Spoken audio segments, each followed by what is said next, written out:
Биыл жаңа салық кодексі күшіне енді. Құжатта корпоративтік және жеке табыс салығынан бастап инвестицияларды ынталандыру мен салық жүктемесін қайта бөлуге дейінгі негізгі бағыттардың барлығы қамтылған. Бұл өзгерістер кезекті фискалдық науқан емес. Мемлекет басшысы Түркістан газетіне берген сұхбатында атап өткендей, бұл салық жүйесін түбегейлі жаңғырту.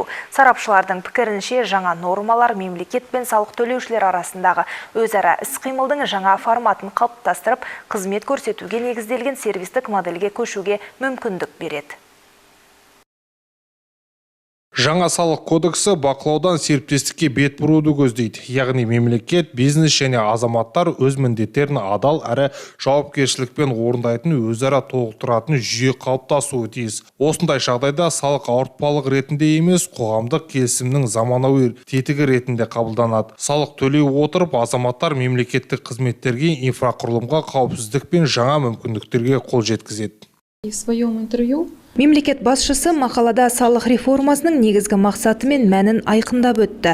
Жаңа салық кодексі ашық әрі түсінікті болуы керек, сондай-ақ әділетті салық салуды қамтамасыз етуі тиіс. Негізгі міндет мемлекет, бизнес және салық төлеушілер арасындағы қатынасты қайта форматтау. Бақылау функциясынан сервистік модельге көшу көзделіп отыр. Осыған байланысты жаңа салық кодексінде қызмет көрсетуге бағытталған бірқатар жаңа нормалар қарастырылған.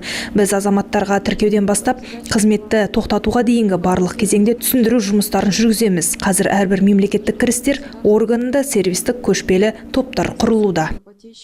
Қаржы министрлігі 5 қаңтардан бастап халық бухгалтері атты республикалық акцияны іске қосты. Акция аясында мемлекеттік кірістер органдарының қызметкерлері кәсіби есепшілермен бірлесіп, салық және бухгалтерлік есептілікті толықтыру тәртібін кезең-кезеңімен түсіндіреді. Сондай-ақ ақпараттық жүйелермен жұмыс істеу және салық кодексінің нормаларын түсіндіру бойынша кеңес береді. в целях плавного перехода Жаңа салық кодексіне кезең-кезеңмен көшу үшін мемлекет ақпараттық және түсіндіру жұмыстарына басымдық беріп отыр. Бұл аса маңызды. 5 қаңтардан 30 маусымға дейін, яғни 6 ай бойы кеңестер тұрақты түрде жүргізілетін болады. Қаңтар мен ақпан айларында аптасына 3 рет дүйсенбі, сәрсенбі және жұма күндері, ал 1 наурыздан бастап аптасына 2 рет ұйымдастырылады.